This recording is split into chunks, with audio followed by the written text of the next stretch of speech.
Hi, my name is Terry Johnson, and I'm telling my quilt story at the Quilts of Valor 20th Anniversary Conference in Paducah, Kentucky.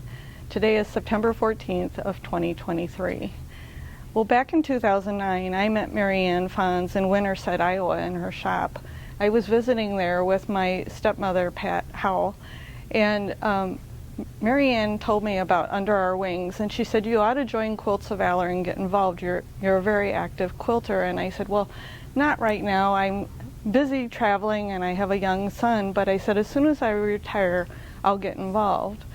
Well, in 2016, I made this quilt for my dad, who had served in the Air Force during the Korean conflict. And even the label shows our picture as we traveled and visited the Korean memorial there in Washington, D.C., so it has a special label showing our picture there to honor him. But little did I know that when I awarded this quilt at the Quilt of Valor conference in Des Moines, Iowa, that he would only survive 11 months after that award. But I went home so touched by wrapping him in that quilt that I, not unlike Catherine Roberts, told all my quilting friends, we've got to do this. And so we went out to dinner one night, had tacos at the local Moose Lodge, and in walked the chief of police, who was a 35-year veteran and a command sergeant major.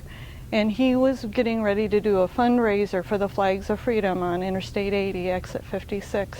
And I said, what beautiful way of honoring our veterans, but to give Quilts of Valor at that event to open the evening.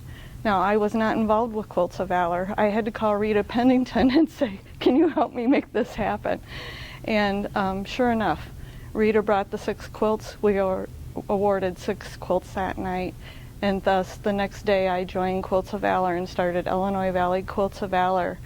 We are 5 years old and celebrating our anniversary of 5 years. And we awarded about 600 quilts in those 5 years.